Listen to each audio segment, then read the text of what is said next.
Mesdames, Messieurs, bonjour et bienvenue dans votre magazine Libre Antenne. Alors, comme vous le savez bien, nous sommes bel et bien au mois de mars, un mois qui est dédié à toutes les femmes du monde. Et c'est par cette occasion que celle-ci en profite pour revendiquer les droits de la femme dans la société. Alors, sur ces plateaux, je ne suis pas seule, je suis accompagnée des 10 dames. Avec elles, nous allons débattre sur les sujets spécial femmes, spécial mois de mars. Il s'agit là de Madame Myriel Kadima. Madame Myriel, bonjour. Bonjour, madame. Et aussi Madame Perside Diawako. Madame Perside. Bonjour. Avec eux, nous allons débattre sur certains sujets concernant la vie de la femme. Alors, pour ne pas perdre le temps, nous allons débuter par la première question. Madame Perside, dites-nous ce que vous dit le mois de mars. Merci, madame Laetitia, pour la parole. Comme nous le savons tous, c'est un mois où on célèbre la femme.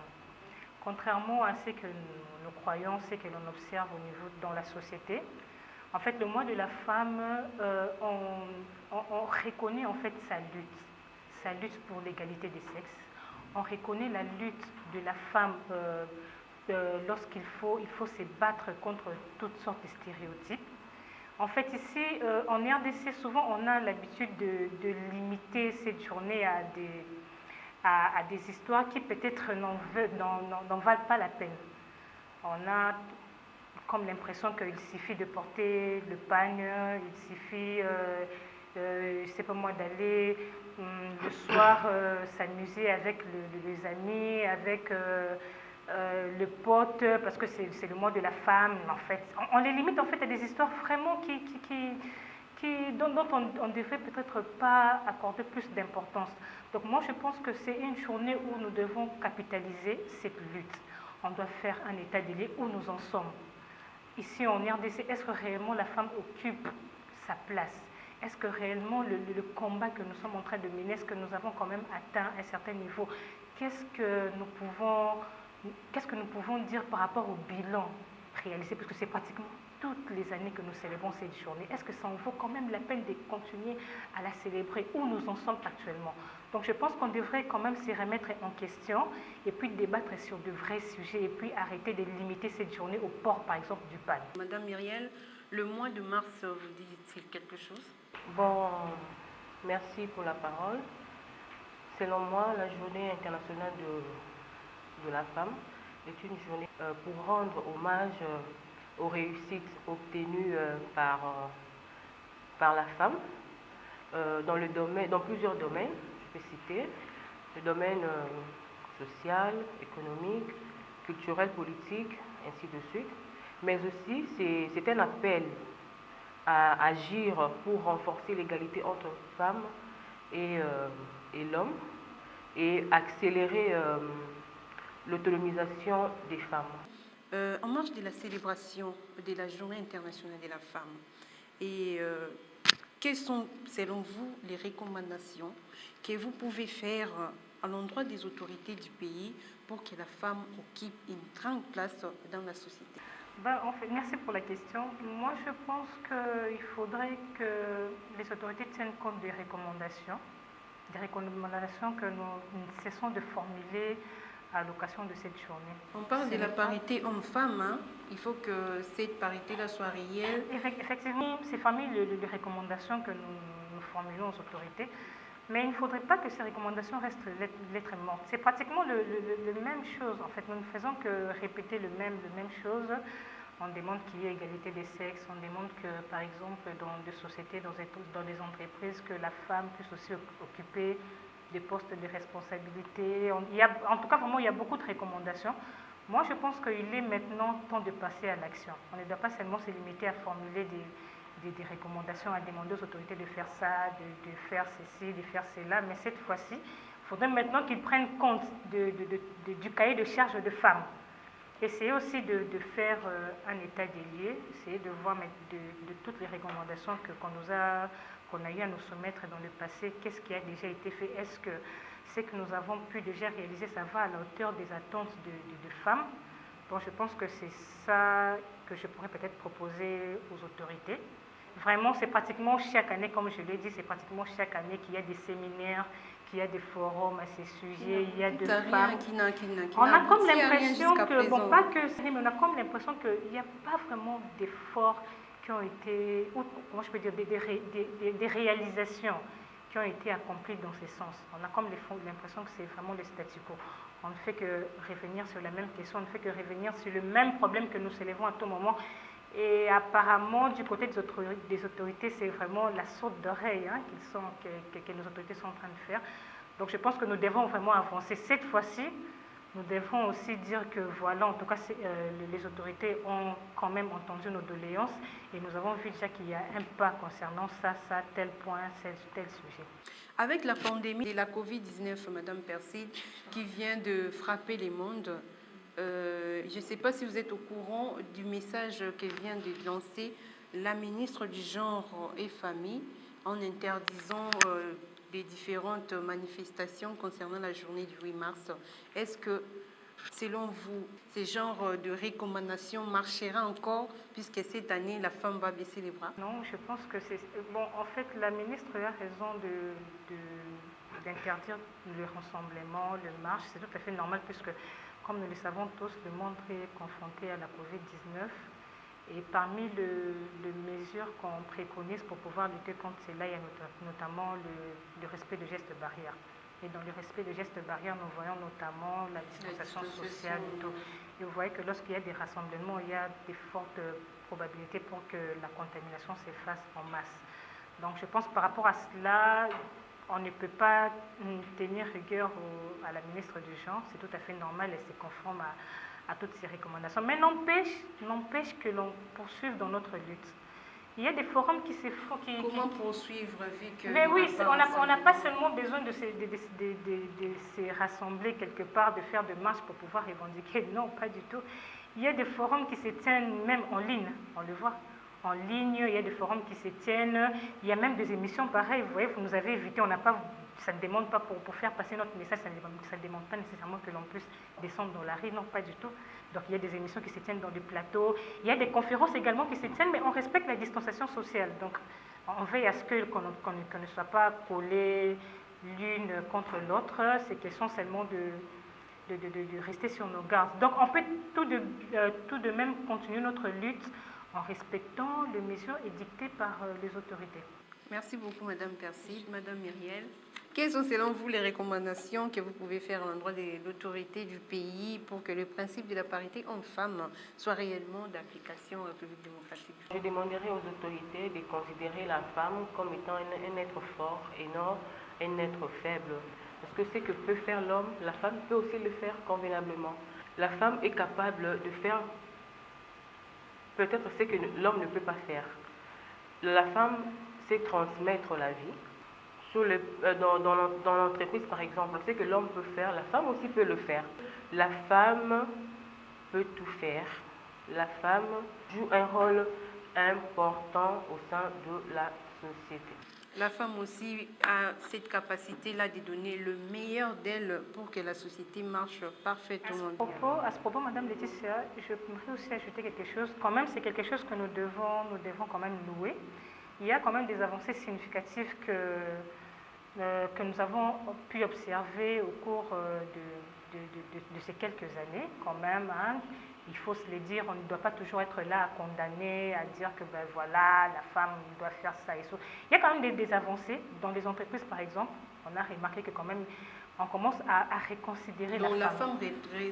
Commence à retrouver, sa place au sein de la société, dans des entreprises et même au niveau de postes de responsabilité. Dans le gouvernement aussi. Effectivement. On remarque même dans les entreprises, au niveau des sociétés et tout, nous remarquons que les femmes commencent à retrouver quand même leur place. On observe de femmes PDG, on observe qu'il y a des postes de directeurs qui sont maintenant réservés à des femmes. Et même au sein du gouvernement, là, de ces côtés, je dois quand même donner un coup de chapeau au président de la République. Nous voyons que vraiment, il a cette considération pour la femme. Il y a certains ministères qui auparavant n'étaient occupés que par des hommes. Mais nous voyons quand même qu'il y a une certaine révolution. On voit qu'on donne une chance à la femme, on prouve en fait au monde que ce que l'homme fait, la femme aussi peut le faire. Et au niveau de notre société congolaise, quand même, il y a des avancées dans ce sens. Donc je pense qu'on doit aussi être objectif et reconnaissante par rapport à quand même ce que nous sommes en train d'observer dans le bon sens. Hein. Il y a quand même des avancées. Toujours en marge de la célébration du mois de la femme, nous avons aussi donné la parole à Madame Olga Kabalou, qui est la vice-présidente plutôt du genre et jeunesse de la Confédération démocratique du travail. Elle va nous donner son point de vue concernant les recommandations qu'elle peut donner à l'endroit des autorités du pays pour que le principe de la parité homme-femme soit réellement d'application en République démocratique du Congo.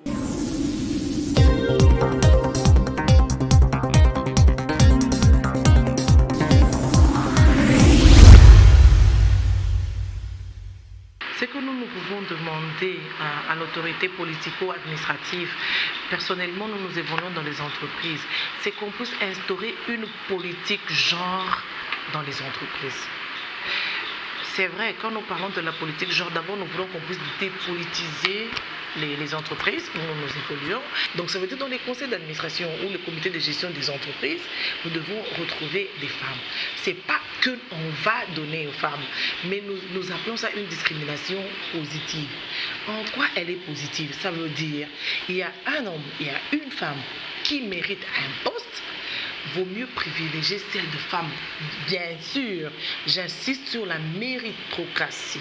Donc cette femme-là, elle doit avant toute chose mériter la place.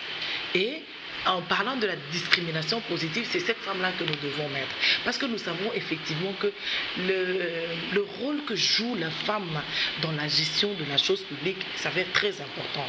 Nous savons bien, moi et vous, parce qu'en tant que femme, que nos familles, avec la situation actuelle même du pays, le panier de la ménagère, c'est qu'elle est devenue, les familles aujourd'hui congolaises, elles ne vivent que des femmes fortes. Ce sont des femmes qui sont en train de s'investir. Les femmes, tout en gérant des ménages, elles arrivent à gérer des gros problèmes que peut-être que des gros problèmes que les hommes ne peuvent peut-être pas gérer. Voilà, c'est comme ça que nous voulons que le 8 mars ou bien la journée commémorative des droits des femmes soit toujours commémorée afin de nous permettre de nous évaluer. Voilà.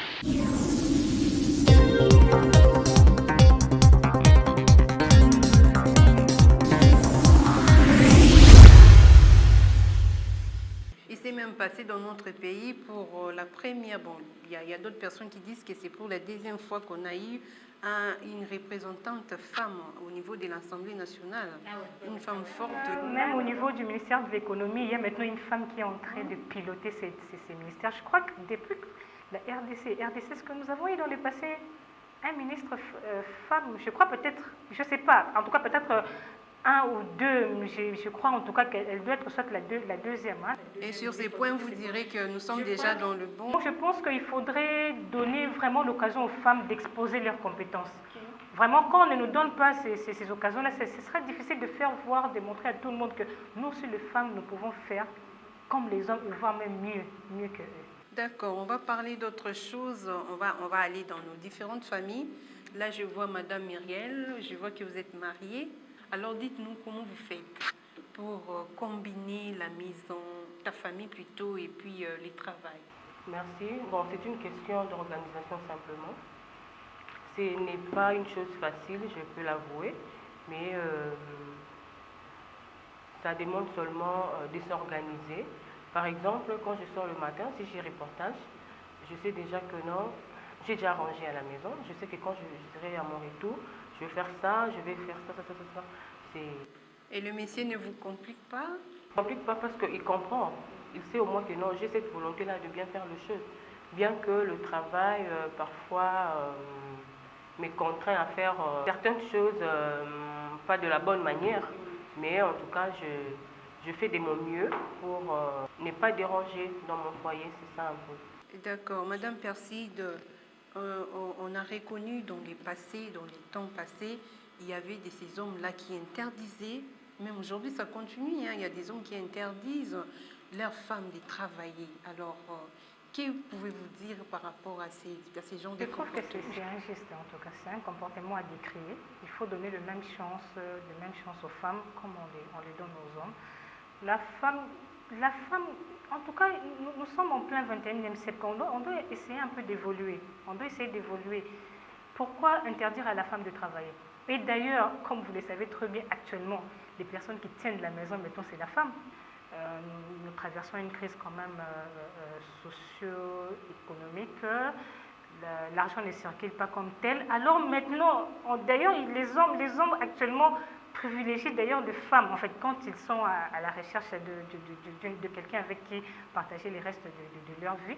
On se rend compte que parmi les critères, ils choisissent plus les femmes qui bossent, les femmes qui travaillent, parce qu'ils n'aimeraient pas que toute la charge de la maison revienne sur la femme. Donc moi, je pense que vraiment, il faut essayer un peu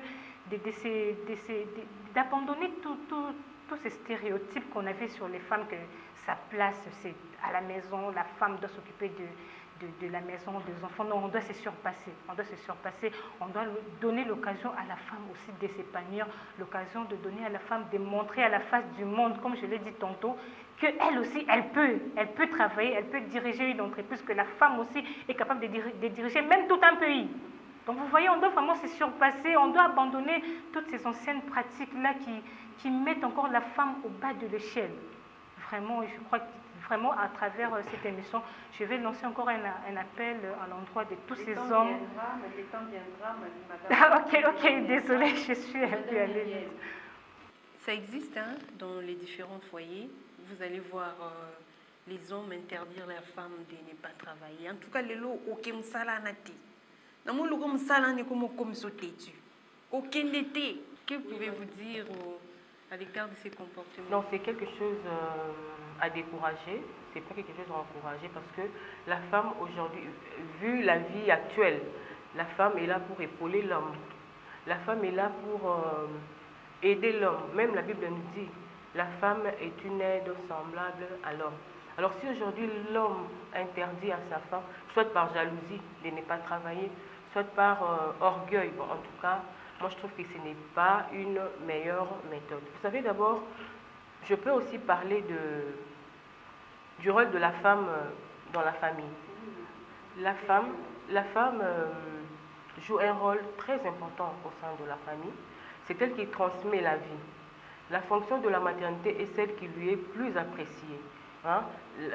Entre l'homme et la femme, les deux ont un rôle spécifique.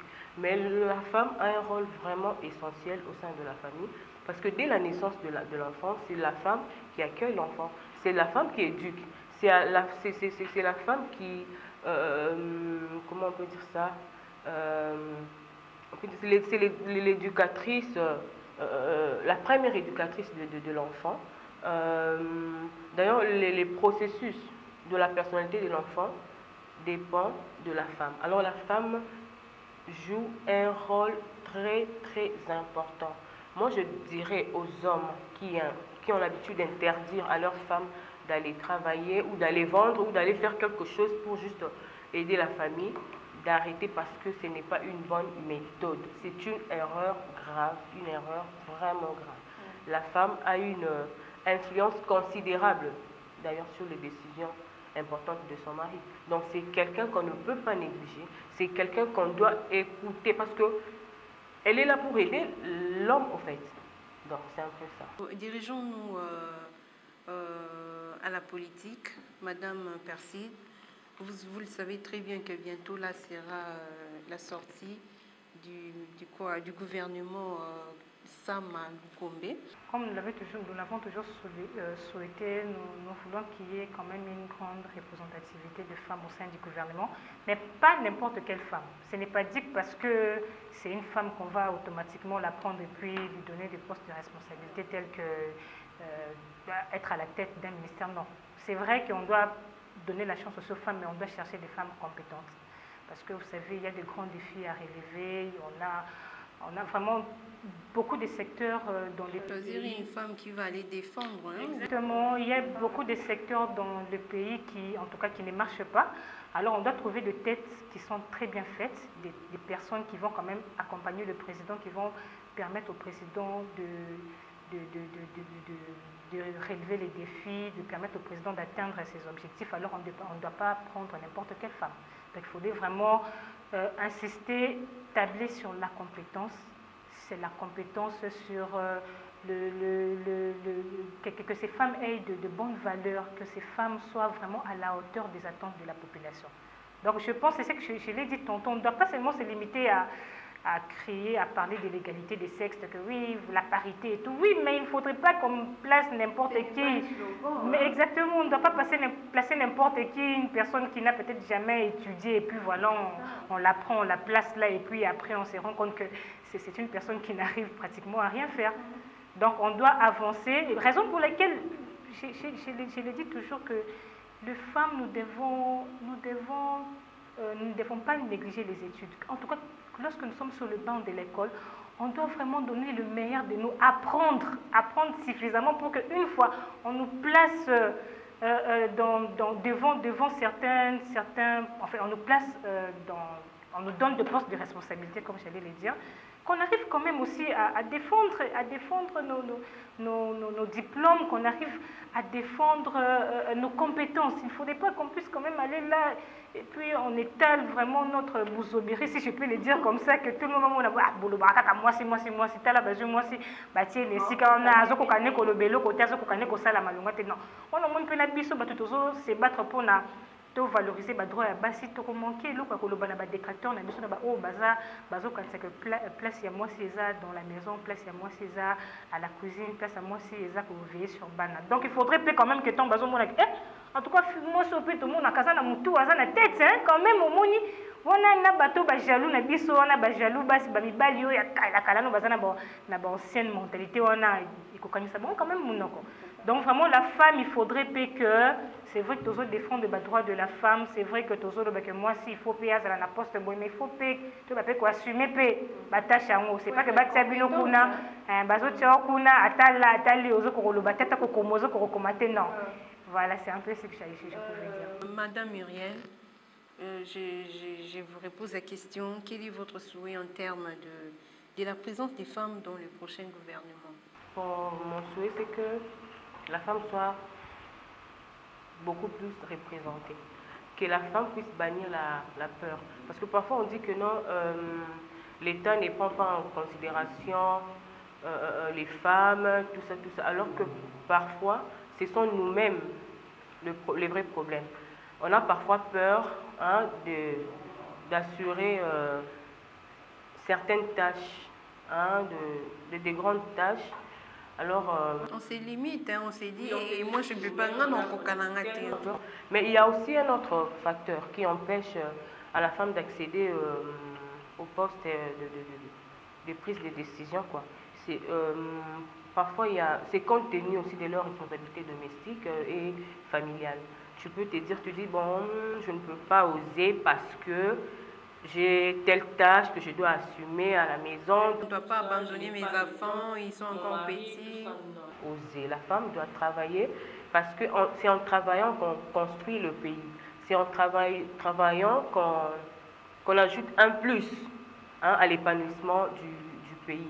Voilà, mesdames, avant de clore cette émission, j'aimerais vous donner tour à tour un mot à dire, un message fort à lancer afin de réveiller cette femme-là qui va vous suivre, qui se dit plutôt que moi je ne peux rien faire, je suis créée pour rester à la maison. Au mot de la fin, je peux renouveler mon vœu. Mon vœu, c'est celui de voir la femme poursuivre son combat. Son combat, quand je parle de combat, c'est-à-dire de bannir toutes sortes de stéréotypes, de bannir tout ce que l'on entend à propos de la femme, comme quoi la femme, sa place c'est à la cuisine, la femme n'a pas le droit de travailler. Non, nous devons surmonter cela. Nous devons pouvoir montrer à la face du monde que nous sommes aussi capables de mieux faire, nous sommes capables aussi d'apporter quelque chose de plus au niveau de la société. En tout cas, ce n'est pas dit que tel job, quel travail, nous ne sommes pas en mesure de le faire. Non, pas du tout. Moi, je donne un exemple. Ma collègue Muriel et moi, nous travaillons dans la presse écrite. Comme nous le savons, la presse écrite, souvent, les femmes ne s'y intéressent presque pas. On a comme l'impression que c'est réservé plus aux hommes. Mais nous, quand même, nous sommes allés au-delà de ça. Nous avons défié, en fait, je peux l'appeler un peu une règle, parce que c'est ce que les gens croient. Quand les gens partent à l'effacer, que c'est plus la télévision, la radio, on a tendance à ignorer la presse écrite. Mais quand même, vous vous rendez compte qu'au niveau à la presse écrite, il y a quand même de jeunes filles qui sont quand même en train de s'adonner à ces métiers. Donc nous sommes là, nous travaillons, nous avons cet amour-là pour la presse écrite. Ça nous fait plaisir d'écrire dans des journaux. On a comme l'impression que les journaux, ils apprennent à batata kalawana. Mais vous voyez que nous sommes de jeunes filles, nous montrons à la face du monde que, mais oui, qui est et tout. Donc vous voyez un peu, donc on doit quand même surmonter certaines épreuves, on doit montrer à la face du monde que oui, la femme aussi peut mieux faire.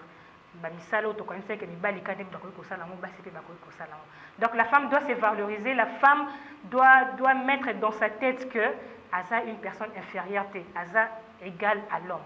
Moi, si na mobali bazana ba même compétence, moi c'est pas que ça là où mobali azo sala.